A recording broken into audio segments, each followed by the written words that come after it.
Welcome, everyone. Today, we journey back in time to explore how to survive living in 1700s Edinburgh. Make sure to like, share, and subscribe, and drop a comment below telling us where you're watching from and what time it is. It's incredible to connect with history lovers from all around the world. Imagine waking up in 18th century Edinburgh. The city unfolds around you like a labyrinth of stone and life, a bustling metropolis perched on cliffs and hills, built over centuries of ambition, struggle, and resilience. From a distance, the skyline is striking. The castle atop Castle Rock looms like a sentinel, overseeing the jagged stone streets below, while the roofs of tenement buildings seem to climb toward the sky in a haphazard but purposeful manner. Edinburgh in the 1700s is a city of contrasts. On one hand, it is a hub of learning, philosophy, and culture, slowly emerging as the intellectual heart of Scotland. On the other hand, it is a city of extremes: narrow closes, filthy streets, rampant disease, and social inequality. Living here is not for the faint of heart. Every day is a negotiation with the elements, with other humans, and with the very structures of survival itself. The first thing you notice is how tightly packed the city is, especially in the old town. Buildings rise in towering, uneven stacks, some reaching up to 14 stories high. The streets below are narrow, twisting like the threads of a loom, and the air often hangs heavy with smoke, soot, and the pungent odors of urban life. People live in incredibly close quarters, sharing walls, staircases, and even communal water sources. The wealthy prefer the upper stories, seeking light, air, and a measure of security from the grime and danger below. They are perched high above the chaos, often enjoying views of the castle or the distant hills. The lower floors, however, are dark, damp, and crowded. Families of the poor, laborers, and servants squeeze into these confined spaces, sharing rooms that are barely large enough to accommodate a bed, let alone the demands of daily life. These lower floors are closer to the streets, meaning constant exposure to noise, waste, and the threat of disease. If you hope to survive, Edinburgh in this era, where you choose to live, can mean the difference between life and death. The ground floors may seem convenient, offering easy access to markets and the bustle of the city, but they are dangerous.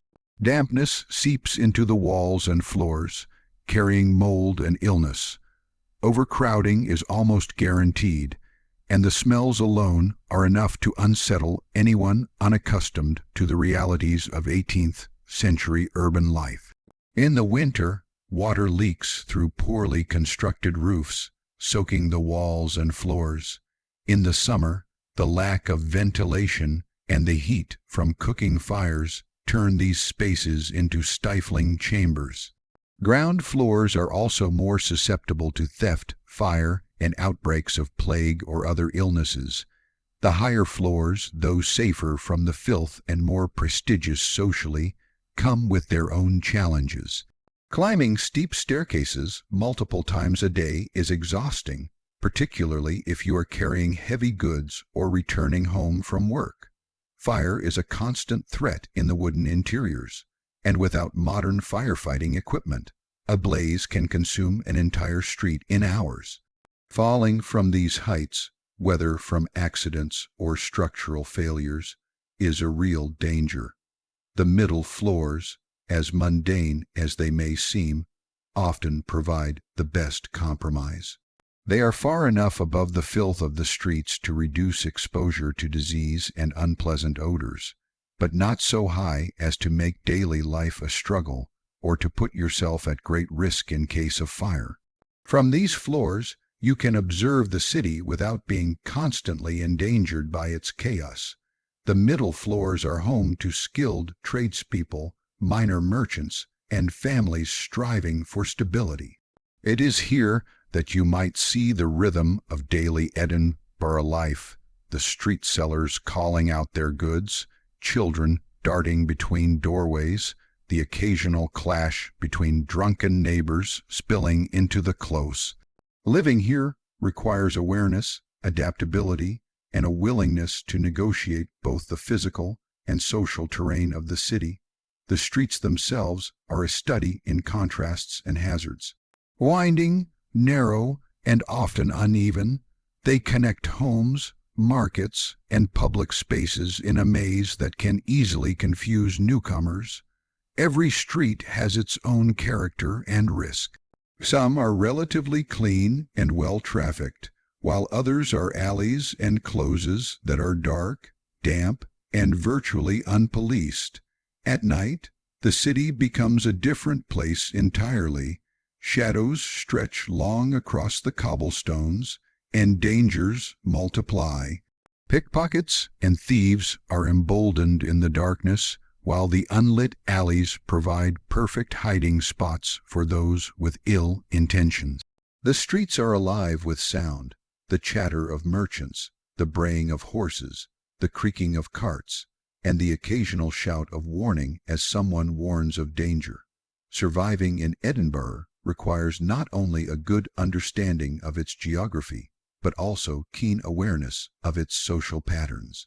Knowing which streets to avoid, which markets are safest, and which neighbors are trustworthy can mean the difference between a peaceful day and a life-altering misfortune. Noise, in particular, is a constant companion. The city is a cacophony of sounds, from the clatter of horse hooves on stone to the calls of street vendors hawking their wares. Every night you might hear the clang of a distant church bell, signaling curfew or prayer, mingling with the more mundane and dangerous sounds of the city, the barking of dogs, the shouting of drunkards, or the sudden screams of those caught in violence. There is no real quiet. Even the interiors of homes are filled with the constant hum of life, from cooking fires to children's cries. Your ears quickly become attuned to the city's rhythm, learning to recognize patterns and anticipate danger before it strikes. Sanitation is perhaps the most challenging aspect of life in 18th century Edinburgh. There are few sewers, and waste disposal is primitive by modern standards. Residents often discard chamber pots from their windows into the streets below, shouting "Gardes, L.O., watch the water." As a warning, if you are not careful, a misstep can leave you soaked in human waste. Streets can become rivers of filth, particularly after rain, which washes the accumulated refuse into lower areas. Disease spreads quickly in such conditions, and outbreaks of illnesses like typhus and smallpox are common. Survival in Edinburgh requires vigilance, careful walking, and an understanding of the flow of life and waste through the city. The smell alone is overpowering, a mix of smoke, rotting food, and human excrement that clings to clothing, hair, and skin. Those who live here must develop a tolerance or risk succumbing to despair and illness. In addition to physical dangers, Edinburgh in the 1700s is a city of social stratification. Your status can determine your access to resources, safety, and opportunity. The wealthy enjoy privileges that make survival easier: better housing, access to food and clean water, and protection from the worst excesses of crime. The poor, by contrast, are forced into overcrowded living conditions, with little recourse to protection or support. Tradespeople occupy a middle ground, working long hours for modest pay, often relying on guilds and family connections to maintain their livelihoods. Success and survival are often a matter of both skill and social navigation. One misstep in etiquette, one display of disrespect, or one failure to adhere to local customs could result in serious consequences, from theft to assault to social ostracism. Life in Edinburgh is also deeply tied to its physical geography. The city sits atop a series of volcanic crags and ridges, giving it dramatic views, but also presenting challenges. The narrow streets wind steeply, and the uneven stone surfaces make travel on foot or by cart hazardous. Heavy rainfall can create slippery conditions, leading to falls and injuries. Winter brings biting winds and snow that accumulate in the closes, making passage treacherous. Residents must constantly negotiate the tension between the city's grandeur and its hazards. The cliffs and towers that inspire awe also hide danger, and the very streets that connect homes and markets also conceal threats. Awareness of this geography, combined with practical experience, is essential for anyone hoping to survive in Edinburgh. Education and information are privileges that can enhance survival. Literacy is increasing in the 18th century, and the city is home to a growing number of schools, scholars, and thinkers. Understanding the rules, customs, and news of the city can be a life-saving skill. Knowing when to avoid certain areas, when markets are crowded, and which tradespeople or neighbors are reliable can all contribute to your well-being. Even small pieces of information, like the schedule of waste removal or the arrival of goods in the market, can make a significant difference in daily life. Despite the dangers, life in Edinburgh is vibrant and full of energy. The streets hum with activity from dawn to dusk. Markets offer a sensory overload of smells, sights, and sounds. Street performers, tradesmen, and children add to the chaotic rhythm of the city. Every day is a negotiation with survival, but it is also an opportunity to witness human ingenuity, community, and resilience. Residents develop networks of support, informal alliances, and ways of coping that allow them to navigate the challenges of urban life. The city is dangerous, yes, but it is also alive, pulsing with possibility for those who can read its signs and adapt to its rhythms. Choosing where and how to live is just the first step in surviving 18th century Edinburgh. The city tests its inhabitants at every turn with weather, disease, crime, and social complexity. Yet for those who endure, it offers education, commerce, culture, and the unique experience of being part of a community that is constantly evolving. The lessons learned here, vigilance, adaptability, and social awareness, are critical. Without them, survival is uncertain. With them, life in Edinburgh, while difficult, becomes not only manageable, but rich with human experience and historical significance.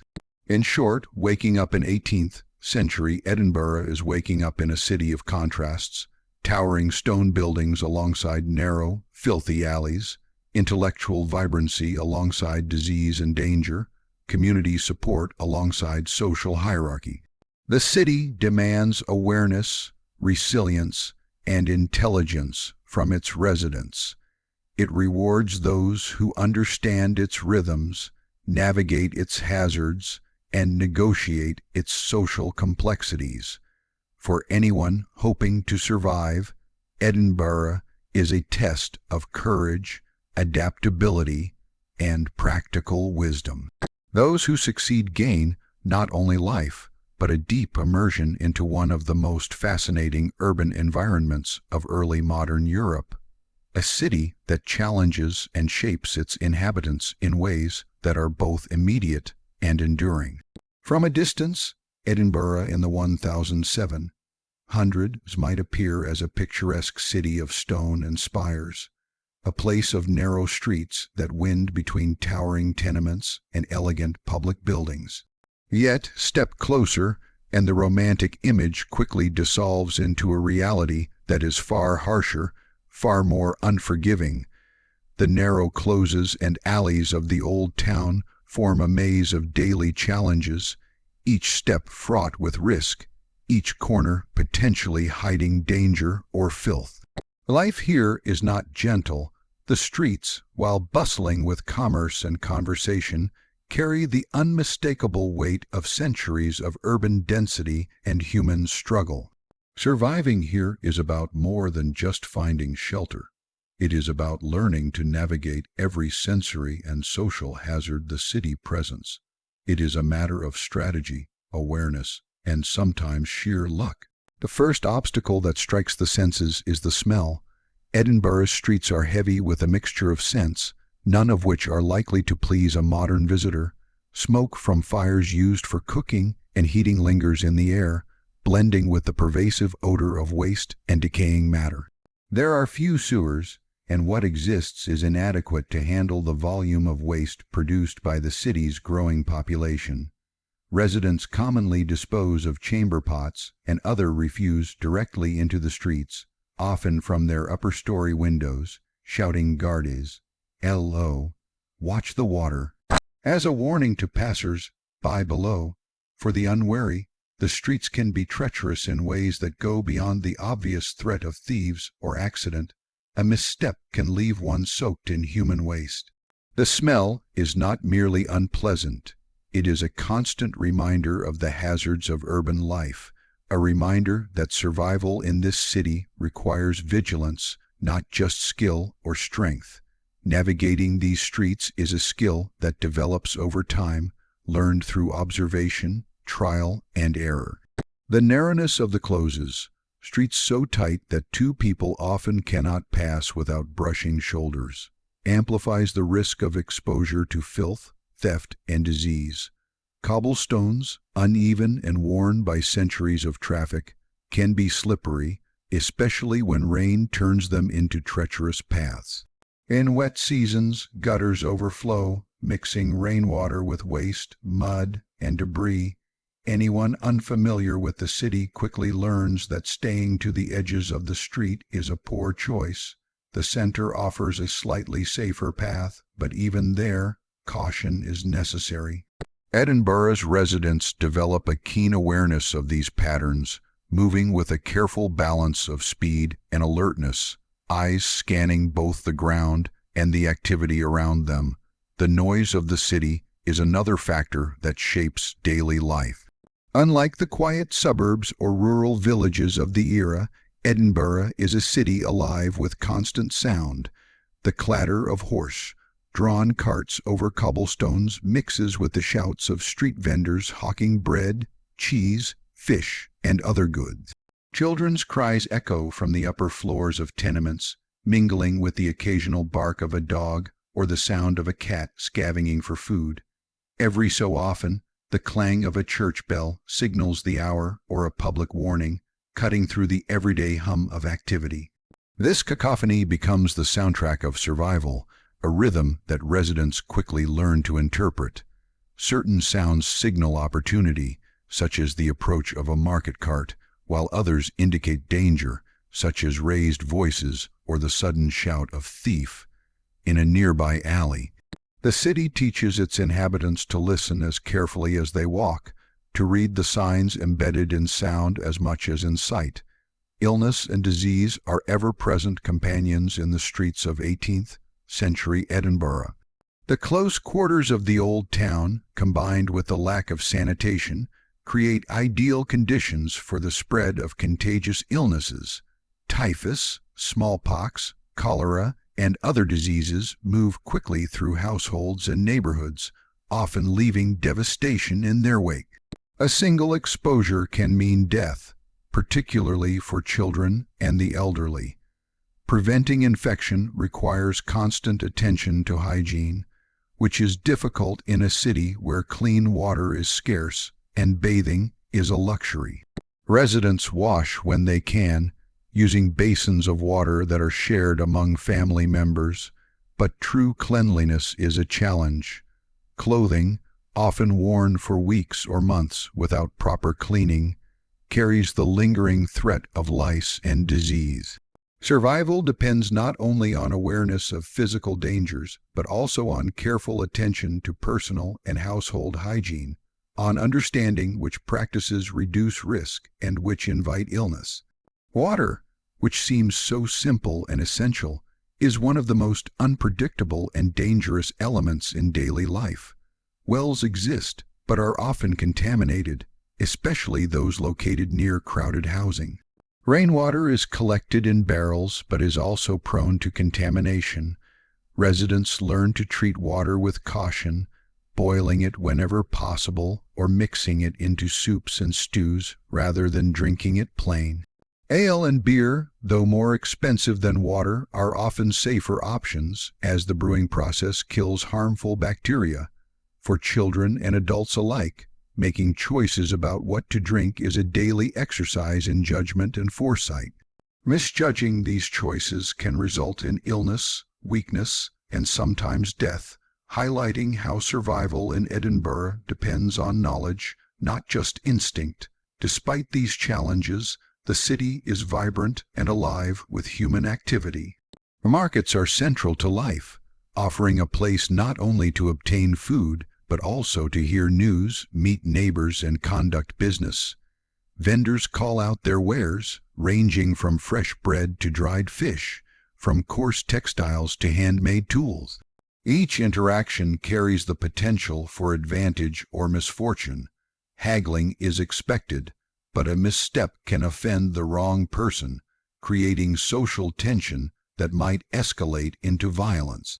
Children often run errands for their families, weaving between legs and carts, learning the ways of the city at an early age.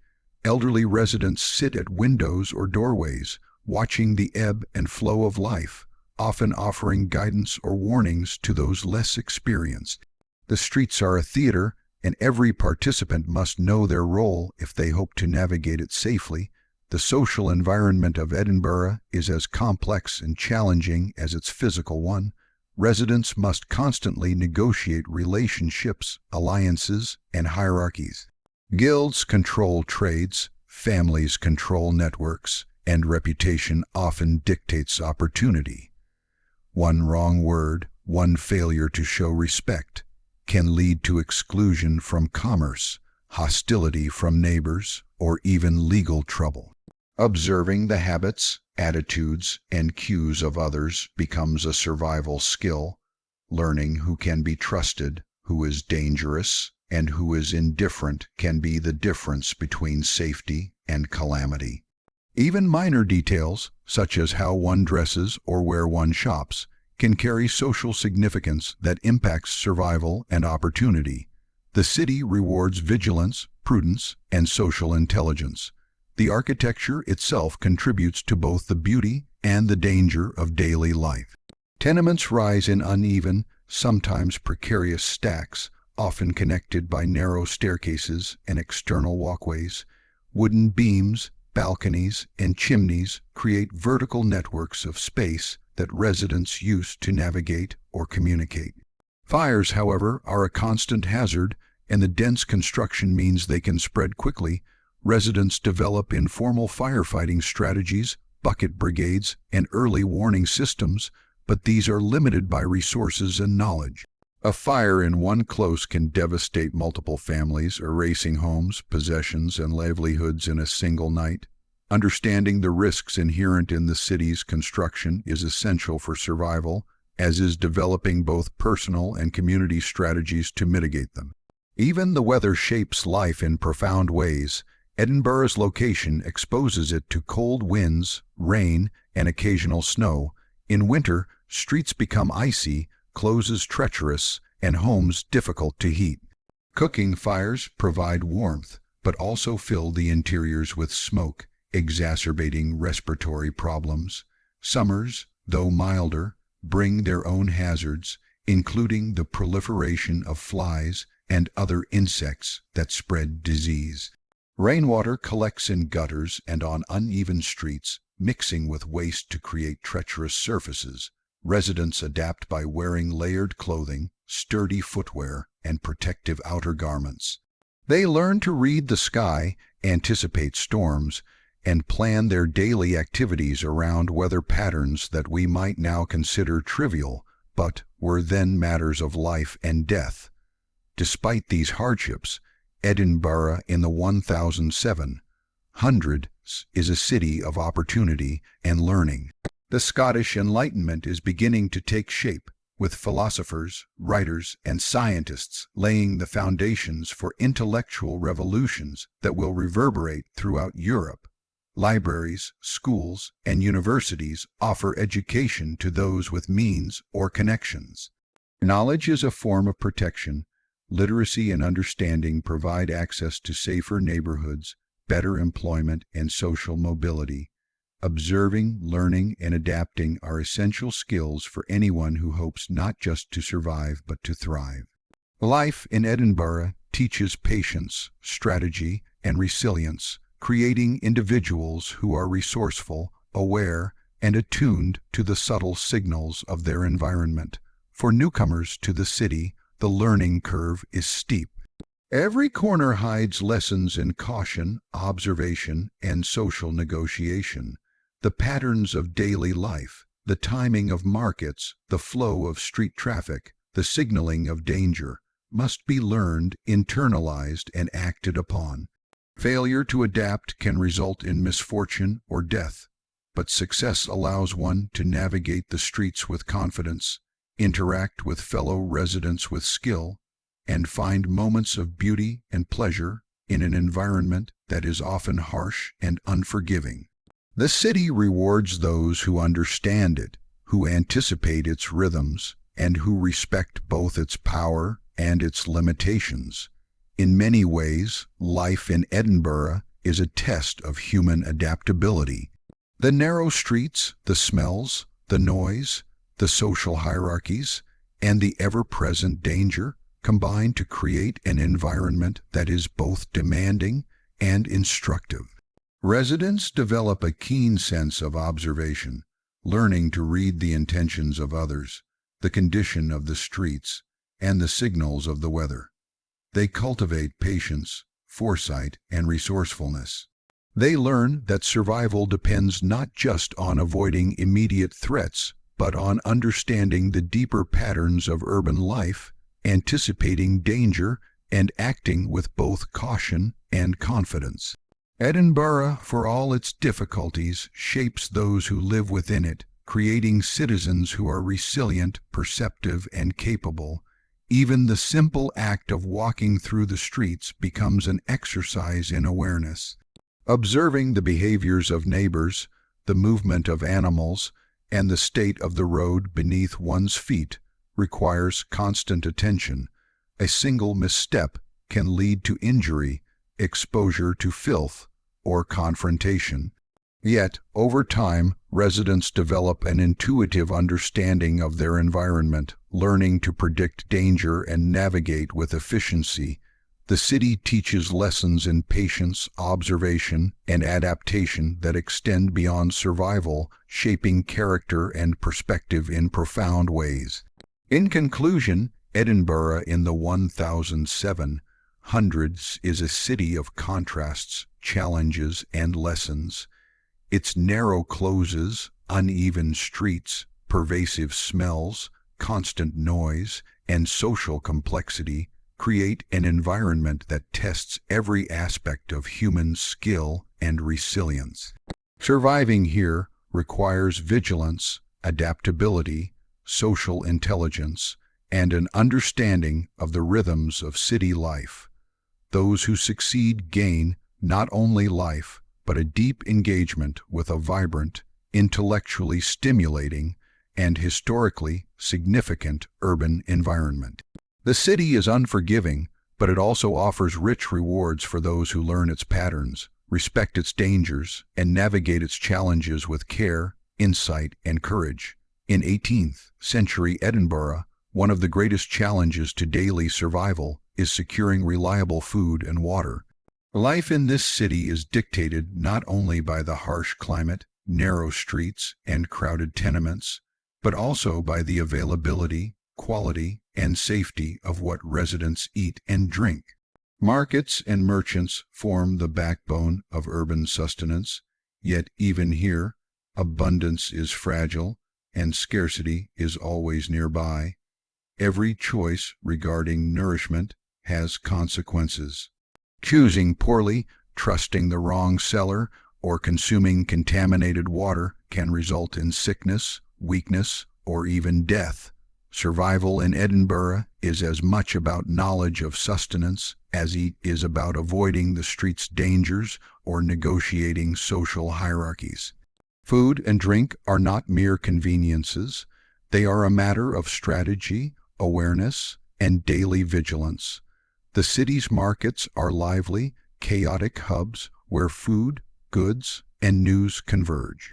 Vendors hawk their wares with energetic cries, drawing attention to freshly baked bread, salted fish, cheese, butter, and the occasional cut of meat.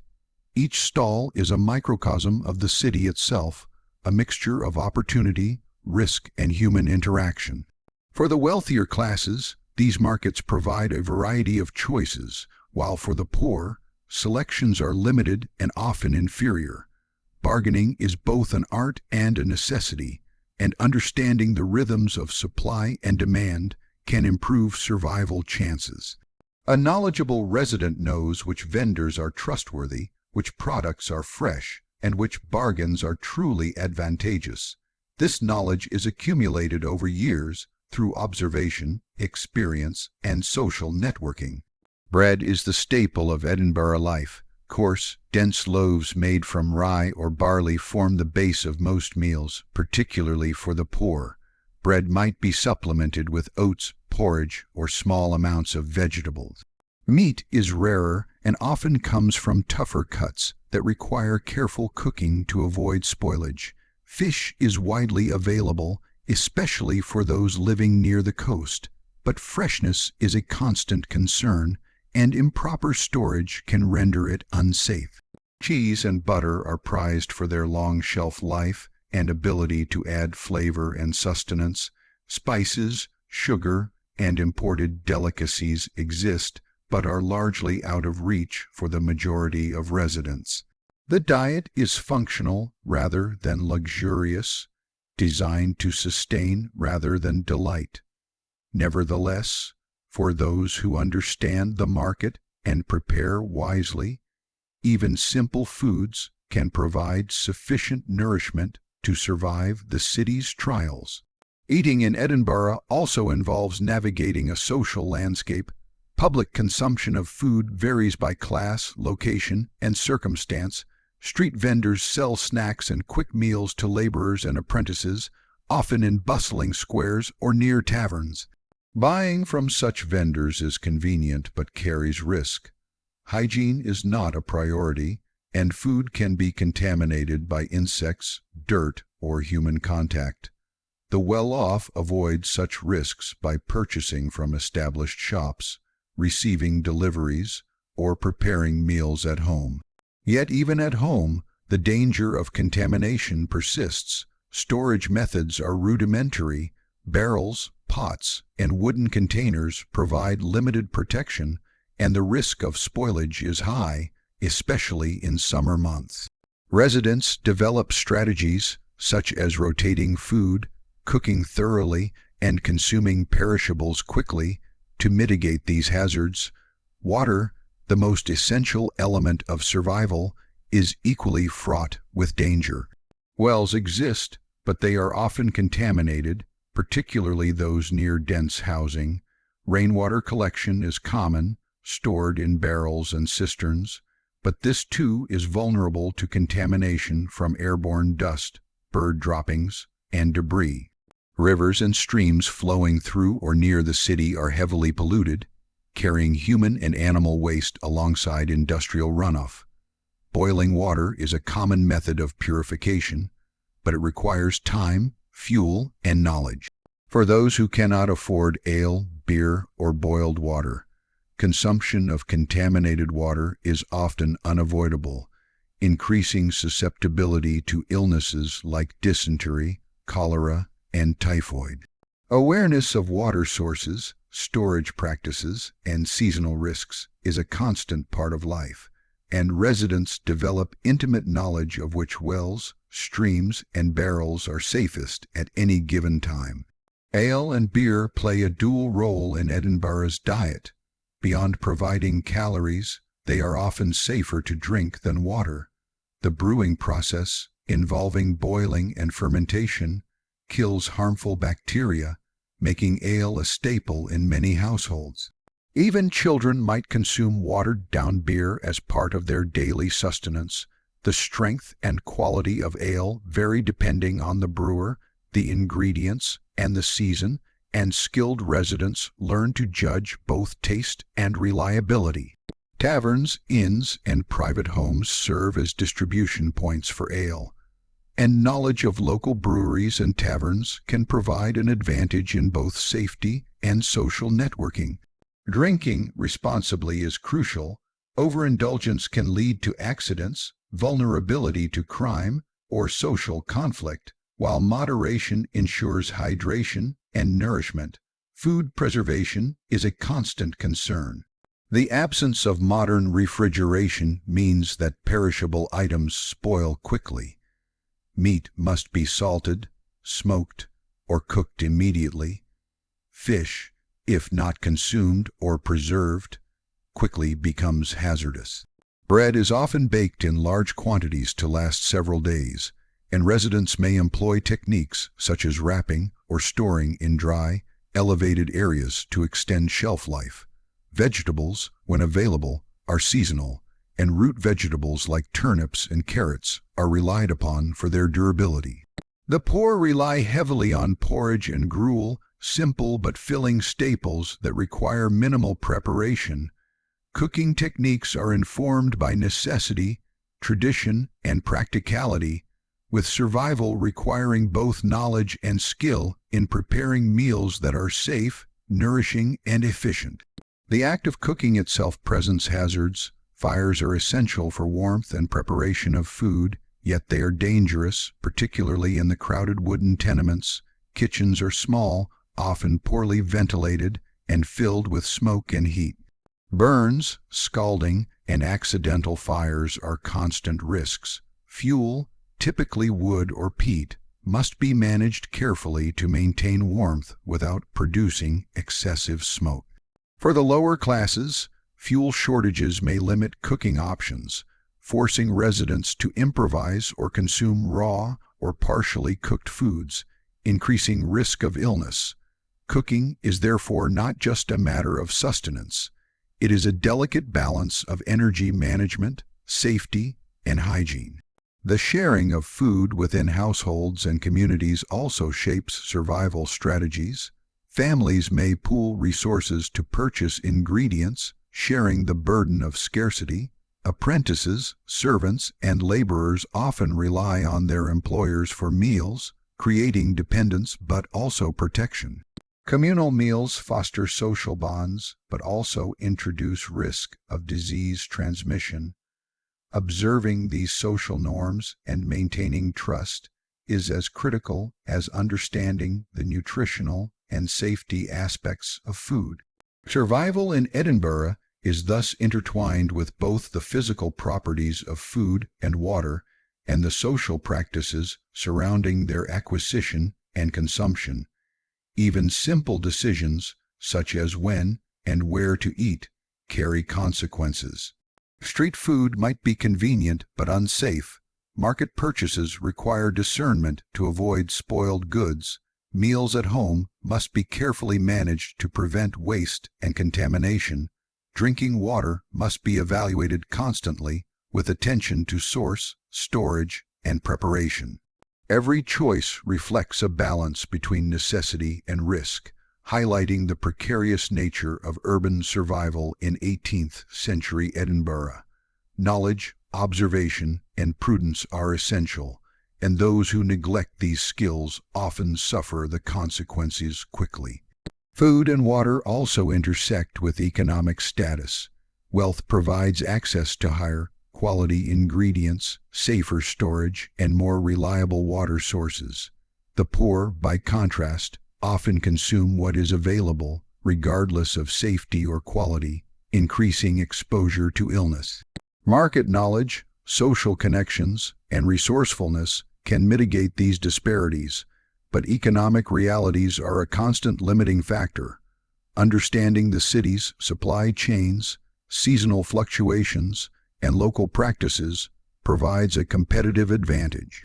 Those who excel in this knowledge are better able to provide for themselves and their families, while those less informed are left vulnerable to both malnutrition and disease. Seasonal changes play a critical role in food availability and safety. Summer brings fresh produce but also accelerates spoilage and the spread of disease. Winter requires reliance on preserved goods, root vegetables, and stored grains, demanding careful rationing and planning. Rainy periods increase the risk of contamination, while cold spells can freeze water sources and limit cooking options. Observant residents adjust their diets and water consumption according to these fluctuations, developing habits that enhance survival through careful planning and adaptation. Seasonal rhythms dictate both opportunity and risk, shaping the daily routines of the city's inhabitants. The broader landscape of survival in Edinburgh emphasizes preparation and foresight. Residents who understand their environment anticipate scarcity and develop strategies for acquiring, storing, and consuming food and water are more likely to endure. This requires attention to detail, practical skill, and social knowledge. Knowing which markets are reliable, which water sources are safer, and which storage methods reduce spoilage becomes a form of expertise. Survival is thus an ongoing process of learning, adapting, and responding to the city's ever-present challenges. Even for those with access to better resources, vigilance is necessary. Food adulteration is a real concern, and unscrupulous sellers may mix flour, water, or other fillers into bread. Fish might be sold after it has begun to spoil, and meat can carry unseen risks if not prepared carefully. Knowledge of seasonal cues, local practices, and trusted vendors becomes invaluable.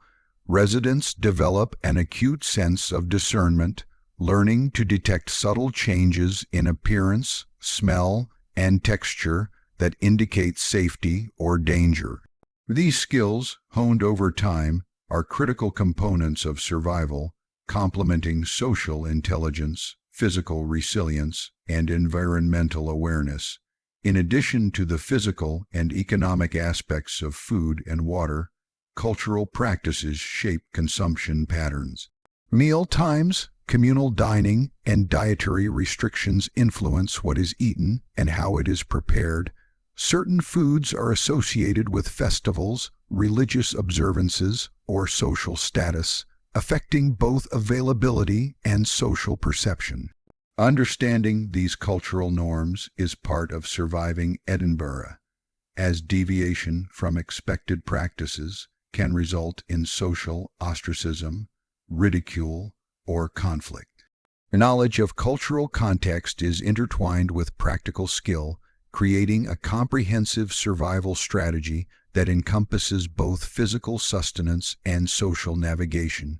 Nutrition, though rudimentary by modern standards, is also a consideration. A diet heavily based on grains and preserved foods may sustain life, but is often deficient in essential vitamins and minerals. Residents may experience weakness, fatigue, and susceptibility to illness if their diet is not varied or balanced within the limits of availability. Those who supplement with fresh vegetables, dairy, and fish, when possible, gain resilience. The ability to recognize and prioritize nutritional needs, even within limited means, distinguishes those who endure from those who struggle. Knowledge, experience, and practical skill all converge to make food and water management a central aspect of survival. In essence, surviving in 18th century Edinburgh requires a sophisticated understanding of both the physical and social dimensions of sustenance. Knowledge of markets, vendors, storage, preparation, and cultural norms is critical. Awareness of water quality, food preservation, seasonal fluctuations, and potential contamination is essential. Economic status, social connections, and practical skill all influence one's ability to access safe, nourishing food and drink. Those who succeed do so by observing, learning, adapting, and making informed decisions day by day, meal by meal. The simple act of eating or drinking becomes a continuous exercise in strategy, foresight, and survival skill, revealing the complexity of life in this historic city. Even beyond nourishment, food and water serve as tools for social navigation. Sharing a meal, purchasing goods from trusted vendors, or knowing when to avoid certain sources all contribute to building reputation, alliances, and networks of support. Those who understand these dynamics gain protection and opportunity, while ignorance or carelessness can leave one vulnerable to both physical and social threats. Survival is thus inseparable from community knowledge, observation, and skillful engagement with the urban environment. Ultimately, daily life in 18th century Edinburgh revolves around managing scarcity, danger, and opportunity. Food and water are at the center of this struggle, not merely as sustenance, but as elements that interact with health, social standing, and survival. Knowledge, observation, foresight, and adaptation become essential tools. Residents who master these skills can navigate the city with confidence, sustaining themselves through the myriad challenges that define urban life in this period. Those who do not are left exposed to illness, weakness, and hardship. Every meal is a decision, every sip a potential risk, and every choice a lesson in survival. To thrive in Edinburgh requires more than just access to food and water. It requires understanding, judgment, and skill honed through experience and observation. In this environment, even the simplest acts of eating and drinking are imbued with consequence, shaping the rhythms of daily life and the broader trajectory of survival. Mastery over these essentials is a form of power, providing both physical sustenance and the ability to navigate one of the most complex, vibrant, and challenging urban environments of the 18th century. The streets of 18th century Edinburgh are not only a test of physical endurance, but also of perception, judgment, and adaptation. Survival in this city demands not only strength and resilience, but also the ability to read the rhythms of life around you, to observe carefully, and to make decisions that balance risk with opportunity. Among the most immediate concerns for residents are the challenges posed by clothing, work, and social interaction, each of which plays a critical role in daily survival. In a city that is both harsh and socially stratified, what you wear, how you earn your living, and the relationships you cultivate all carry consequences that can influence not just comfort, but life and death. Edinburgh in the 1700s is a city of extremes when it comes to climate and exposure.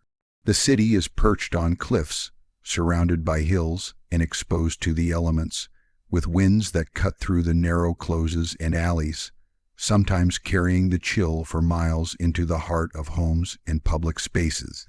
Winters are harsh and long, with biting cold, snow, and sleet that turn the uneven streets into treacherous pathways. Summer, while milder, brings its own challenges, including humidity, heat that accelerates spoilage of food, and the proliferation of insects and disease. Residents must dress appropriately, not simply for comfort but for protection. Wool is a fundamental material, valued for its warmth and durability. Layering is essential. A single garment cannot provide sufficient insulation against wind and rain. Cloaks, caps, and sturdy boots become indispensable. The quality of clothing, while often dictated by economic status, can determine one's survival in harsh conditions, making practical clothing decisions a critical part of life in Edinburgh. Clothing is also a reflection of social status, and survival is influenced by the perceptions of others. To appear too wealthy can draw attention from thieves, pickpockets, or opportunistic criminals who prey on those who display obvious signs of prosperity. Conversely, dressing too poorly can signal vulnerability or invite suspicion from authorities and neighbors. Residents must strike a delicate balance, blending in while maintaining an appearance that neither attracts undue danger nor invites social censure. Clothing is thus both protection and social signaling, a way of navigating the dangers of the physical environment while simultaneously managing the complex social landscape. Those who understand these dynamics can reduce risk, gain acceptance, and create a sense of security amidst the constant challenges of urban life. Work in Edinburgh is similarly entwined with survival, influencing not only economic stability but also social positioning, daily routine, and exposure to risk. The city thrives on a variety of trades, each with its own hazards and rewards. Merchants conduct business in bustling markets, navigating both competition and the risk of theft. Craftsmen, such as carpenters, blacksmiths, and tailors, work in close quarters, relying on skill, reputation, and guild membership to secure livelihoods. Laborers, apprentices, and servants perform physically demanding tasks that test endurance, resilience, and adaptability. Employment is not simply a means of earning sustenance. It is a central factor in determining access to resources, social protection, and the ability to withstand the city's many challenges. The choice of trade can influence exposure to disease, injury, and crime, as well as opportunities for social advancement or networking. Guilds, which govern trades and crafts, play a significant role in the lives of Edinburgh residents. Membership in a guild offers protection, access to clients, and the ability to learn specialized skills. However, entry often requires connections, apprenticeship, or financial investment, creating barriers for the poor or newcomers to the city. Those outside the guild system are at a disadvantage, forced to work in precarious conditions without the support, training, or protection that guilds provide. Knowledge of guild politics, alliances, and hierarchies becomes a survival skill. Successful navigation of this system requires intelligence, observation, and the ability to negotiate both social and economic realities. The city rewards those who can understand and leverage these networks, while those who fail often struggle with poverty, insecurity, and vulnerability. For laborers, survival is tied directly to the physical demands of their work. Dock workers, porters, and construction laborers face long hours, exposure to the elements, and the constant risk of injury. Apprentices and servants navigate hierarchical relationships that require obedience, skill, and endurance. Each day presents challenges that test both physical stamina and social acumen. Workers must balance productivity with safety, recognizing the hazards inherent in both the work and the environment. Mistakes can be costly, resulting in loss of income, injury, or social punishment. Resilience, adaptability, and attention to detail are essential qualities for those who hope to endure in these demanding roles. Education and intellectual engagement, though limited to certain classes, also influence survival and opportunity. The University of Edinburgh, increasingly influential in the 18th century, provides a center for learning, experimentation, and networking. Those who gain access to education and scholarship are positioned not only to improve their own livelihoods, but also to navigate the social and political environment with greater skill. Knowledge confers both practical and strategic advantages. Understanding law, commerce, and social etiquette allows educated residents to anticipate challenges, negotiate effectively, and secure opportunities that others cannot. In a city where both physical survival and social mobility are intertwined, intellectual skill is as valuable as physical strength or practical craftsmanship. Social awareness is a daily necessity in Edinburgh. Reputation, alliances, and public perception carry consequences. Observing behavior, tone, and nuance allows residents to gauge the intentions of neighbors, employers, and strangers. Misreading social cues can lead to conflict, exclusion, or even violence. Politeness, discretion, and tact are not merely refinements, They are survival strategies. Learning to navigate these social networks, to understand who can be trusted, and to interpret subtle signals of risk is essential. A single misstep, offending a neighbor, challenging authority, or failing to respect local customs can ripple outward, affecting both safety and opportunity. Social intelligence, cultivated through observation, experience, and careful attention to detail, becomes as critical as any physical or economic skill. Physical survival in the city is inextricably linked to social and economic factors. A laborer who understands the hierarchy of the market, the rhythms of guild influence, and the expectations of employers is better positioned to secure steady work, food, and shelter. A tradesman who blends awareness of social norms with practical skill can protect property, avoid conflict, and develop alliances that provide mutual support. Clothing, work, and social strategy are deeply interconnected. Mastery in one area reinforces effectiveness in others.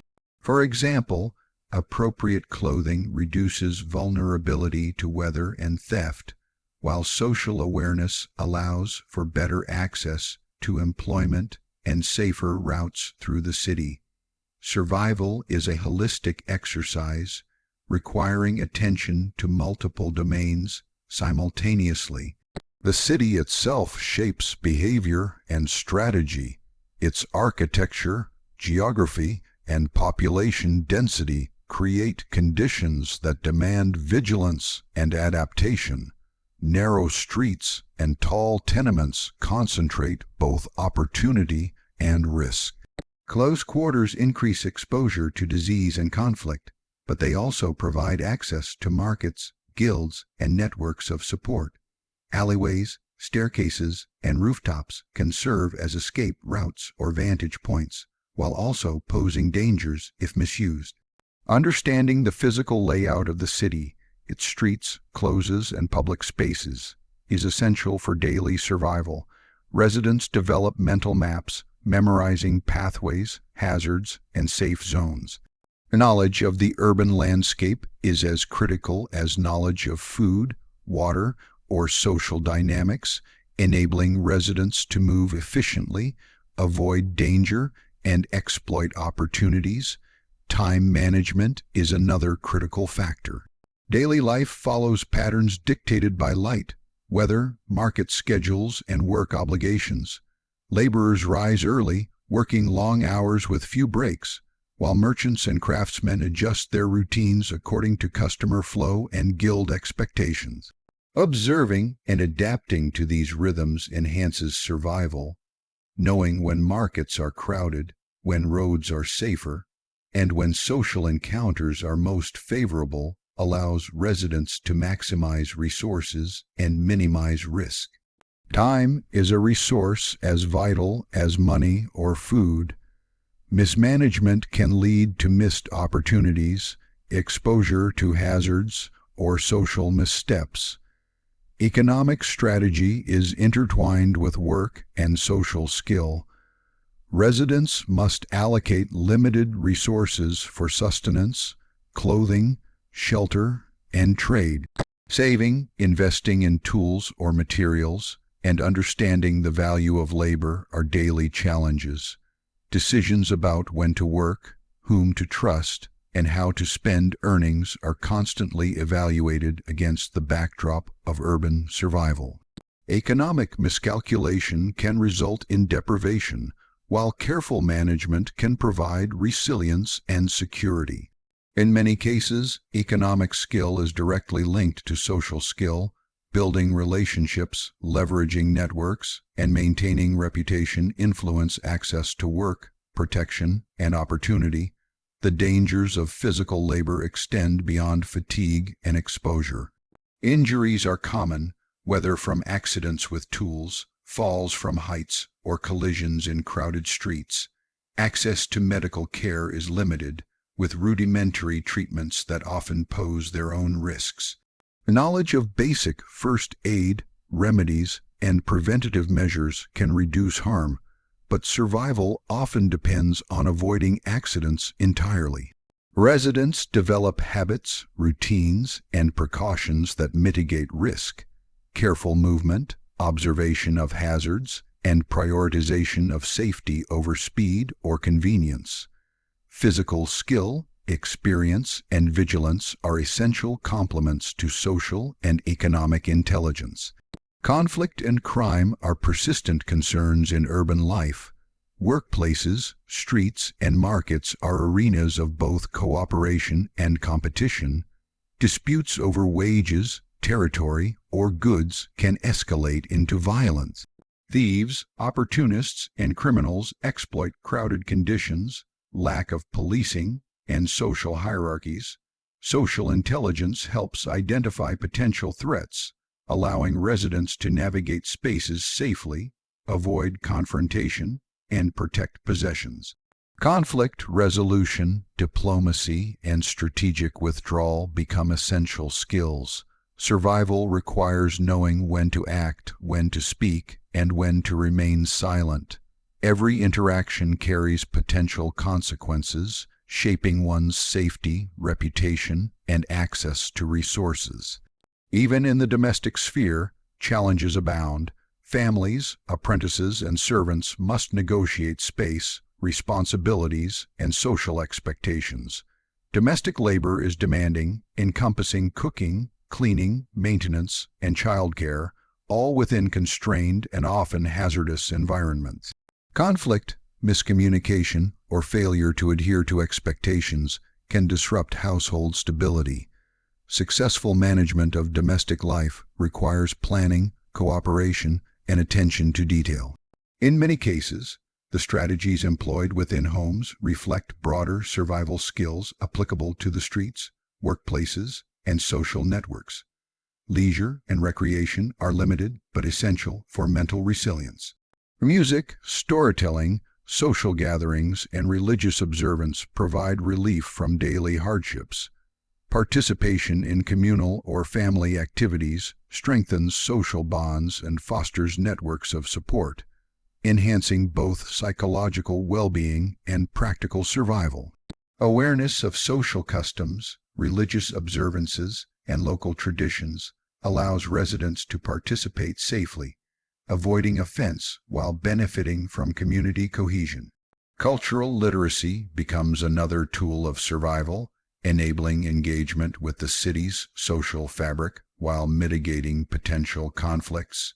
Even minor skills can have significant survival implications.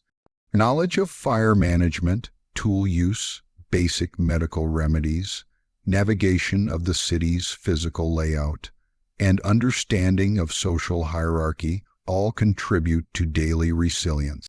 Each skill interlocks with others, forming a network of competencies that allows residents to cope with the multiple hazards of urban life.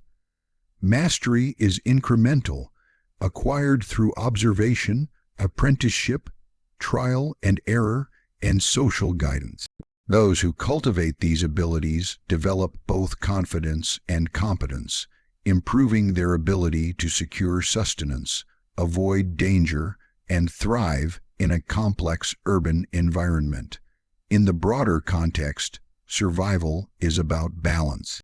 Physical protection, social intelligence, economic management, and strategic awareness must all be integrated. Residents constantly weigh competing demands, protecting against cold and disease, maintaining employment, navigating social hierarchies, and securing nourishment. Choices in one domain affect outcomes in others, creating a dynamic interplay of risks and rewards. Awareness, adaptability, and foresight are critical. Those who can integrate these aspects into coherent strategies are most likely to endure, while those who fail in even one area may find themselves exposed to compounded risks. The city itself acts as both a teacher and a challenge. Its architecture, geography, and population density shape behavior, habits, and decision-making. Its streets, closes, and tenements are simultaneously arenas of risk and opportunity. requiring constant engagement, observation, and adaptation. Survival is not passive. It is an active, continuous process of evaluation, adjustment, and decision-making. The city rewards those who understand its rhythms, respect its hazards, and employ skill, intelligence, and prudence. In conclusion, life in 18th century Edinburgh is a constant negotiation between danger and opportunity. Clothing protects against both weather and social perception, work provides sustenance and social positioning, and social awareness mediates risk and opportunity. Residents must integrate these elements into daily practice, cultivating skill, judgment, and foresight. Survival requires vigilance, adaptability, and resilience across multiple domains simultaneously. Those who master these skills gain not only physical safety, but social stability, economic security, and the ability to navigate one of the most complex, vibrant, and challenging urban environments of the 18th century. Beyond the streets, markets, and workplaces of 18th century Edinburgh lies another domain of survival that is no less important: health, disease prevention, and personal hygiene. In a city dense with human activity and constrained by primitive sanitation, the body becomes a front line in the battle for survival. Illness can strike swiftly and without warning, and without access to modern medicine, even minor ailments may become life-threatening. Understanding how to protect oneself, maintain cleanliness, and respond to sickness is as crucial as acquiring food, water, or shelter. Survival depends not only on avoiding accidents and social pitfalls, but also on maintaining a body resilient enough to endure the city's many challenges. The most immediate concern is the pervasiveness of disease. Typhus, smallpox, cholera, influenza, and other infectious illnesses circulate rapidly in the crowded tenements and closes of the old town. Children are especially vulnerable, and mortality rates are high among the youngest residents. Even mild infections can weaken the body, making individuals susceptible to further illness or injury. Epidemics are a regular occurrence, leaving a trail of devastation through families, neighborhoods, and workplaces.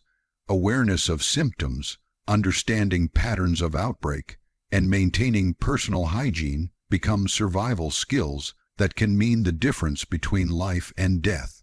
Residents develop an acute understanding of who is sick, which areas of the city are dangerous, and what practices reduce risk of infection.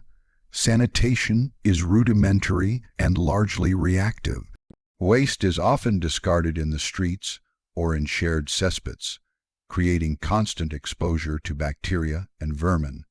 Streets become rivers of filth after rain, mixing excrement, food waste, and debris into a dangerous slurry. Rodents thrive in this environment, carrying plague, fleas, and other disease vectors. Flies and other insects transmit pathogens from refuse to food and water. The smell is overwhelming, a constant reminder of the city's hazards. Survival depends on developing strategies to avoid contamination, choosing routes through the city with care, washing hands when possible, protecting food from insects, and covering or storing water to minimize exposure. These practices, while basic, are crucial for avoiding the rapid spread of illness. Bathing and cleanliness are limited but prioritized when possible. Public baths exist but are often crowded, expensive, or difficult to access. Most residents bathe infrequently using basins, cloths, or rivers when available. Clothing is worn for weeks or months without thorough washing, increasing the risk of lice, fleas, and skin infections. Knowledge of natural remedies, such as herbal washes or simple fumigants, becomes essential for personal hygiene. Even with these measures, exposure to disease is almost unavoidable. Survival requires vigilance, creativity, and the ability to adapt hygiene practices to available resources. Those who neglect personal care quickly suffer both health consequences and social stigma, reducing their ability to work, navigate the city, or protect themselves. Diet and nutrition also play a crucial role in health. A diet dominated by grains, root vegetables, and preserved foods provides calories but may lack essential vitamins and minerals. Malnutrition weakens the immune system, making residents more susceptible to infection and disease. Supplementing the diet with fresh vegetables, dairy, and fish when possible strengthens resilience. Seasonal variations affect availability. Summer brings fresh produce but also increased risk of spoilage, while winter requires reliance on preserved goods. Those who understand the seasonal cycles of food availability can better protect their health and plan for scarcity. Knowledge of edible plants, preservation methods, and nutritional needs becomes a key component of survival strategy. Water remains central to health. Contaminated wells, rivers, and storage barrels are major vectors for disease. Residents often boil water or mix it into soups and stews to reduce risk. Ale and beer, though not nutritionally complete, are often safer to drink than water, especially for children. Understanding the sources of water, seasonal contamination patterns, and effective purification techniques is vital. Residents who can identify safer water sources, treat water appropriately, and store it securely gain a significant survival advantage. Water is not simply a convenience, it is a critical determinant of health, energy, and resilience in the city. Medical care in Edinburgh is rudimentary and largely inaccessible for the poor. Physicians and surgeons are available but expensive, and knowledge is limited by contemporary understanding of disease. Treatments are often primitive, involving herbal remedies, bloodletting, or rudimentary surgery. For most residents, home remedies and folk knowledge form the basis of healthcare. Mothers, elders, and apprentices share knowledge of herbs, poultices, and practical measures to treat wounds, fevers, and infections. Understanding and applying this knowledge is vital. A minor cut, untreated or improperly cared for, can become life-threatening. Knowledge of herbal medicine, symptom observation, and early intervention is therefore a key survival skill, as important as physical strength or social awareness. Mental health is another aspect of survival often overlooked in historical accounts. The constant stress of living in crowded, hazardous conditions, combined with the threat of illness, poverty, and social conflict, takes a toll on residents. Fear, anxiety, and despair are daily companions. Coping mechanisms vary. Religious faith, social networks, storytelling, and communal gatherings provide psychological relief. Maintaining mental resilience is essential, as depression or hopelessness can impair judgment, reduce vigilance, and increase exposure to danger. Those who cultivate emotional endurance, maintain social ties, and find meaning in daily routines are better able to navigate the physical, social, and economic challenges of city life. Children face unique challenges in health and survival. Exposure to disease, malnutrition, and accidents is common. Apprenticeship, early labor, and domestic responsibilities introduce both physical strain and social demands. Education, when available, provides knowledge that enhances future survival, but for many children, daily life is a delicate balance of obedience, learning, and endurance. Parents and guardians invest considerable effort in teaching skills, caution, and observation, knowing that survival in Edinburgh depends on both physical resilience and social acumen. The lessons learned in childhood, awareness of danger, careful movement through the streets, and understanding social cues, shape the ability to endure adulthood in a city that is both vibrant and perilous. Housing also affects health significantly. Tenements are crowded, poorly ventilated, and often damp. Exposure to cold, moisture, and drafts weakens the immune system and exacerbates illness. Families living on upper floors may avoid some of the filth of the streets, but contend with structural hazards and fire risk. Lower floors provide proximity to commerce and water, but expose residents to disease, vermin, and crime. Survival requires careful selection of living spaces, adaptation to conditions, and community cooperation to mitigate hazards. Residents often develop informal arrangements, such as sharing firewood, coordinating cleaning, or alerting neighbors to disease outbreaks, creating networks of support that improve collective resilience.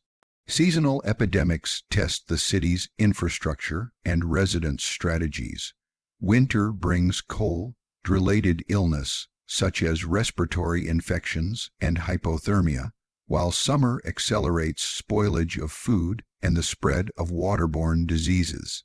Public health measures are minimal, so individuals must rely on personal knowledge, observation, and adaptation.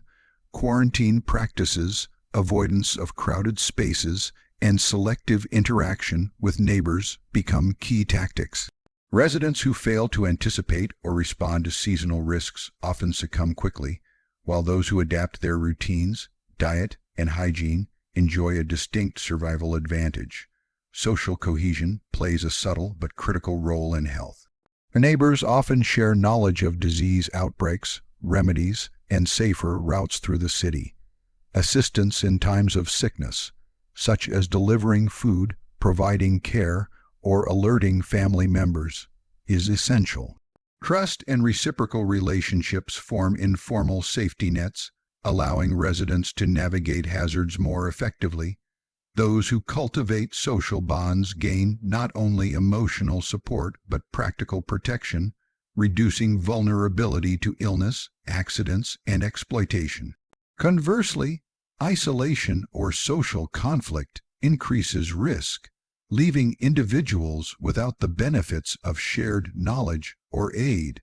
Environmental awareness complements personal and social strategies. Residents learn to identify safe areas, avoid contaminated water sources, and recognize the signs of deteriorating food. Understanding weather patterns, drainage routes, and seasonal changes allows residents to plan activities, protect supplies, and reduce exposure to hazards.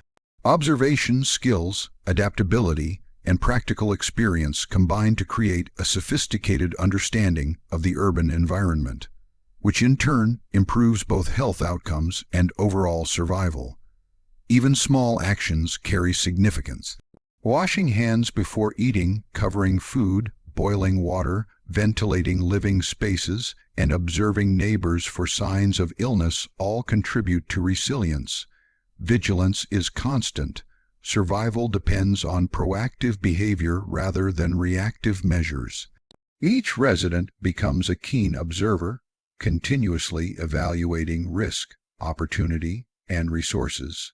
Knowledge, foresight, and practical skill are integrated into everyday routines, forming a complex web of behaviors designed to mitigate threats and maximize well-being.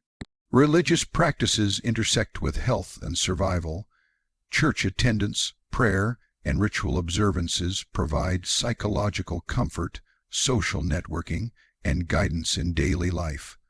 Clergy often dispense advice on hygiene, care, and moral behavior, linking spiritual and physical well-being. Community gatherings facilitate communication about threats, disease, and available resources. Faith becomes both a coping mechanism and a practical tool for survival, offering structure, guidance, and social cohesion in an otherwise unpredictable environment. For the wealthy, health management includes better access to physicians, higher quality food, and more spacious living arrangements. However, even privilege cannot fully eliminate risk. Epidemics, accidents, and exposure to contaminated resources can affect anyone. Awareness, proactive measures, and social responsibility remain important for all residents. The ability to observe patterns, adapt behavior, and maintain networks of support is critical across all social strata. Health and survival are thus intertwined with observation, intelligence, and deliberate action, not merely economic status. Medical knowledge, though limited, evolves through observation, apprenticeship, and the sharing of practical experience. Residents develop expertise in remedies, symptom recognition, and preventative measures. Herbal medicine, poultices, and simple surgical techniques become critical tools.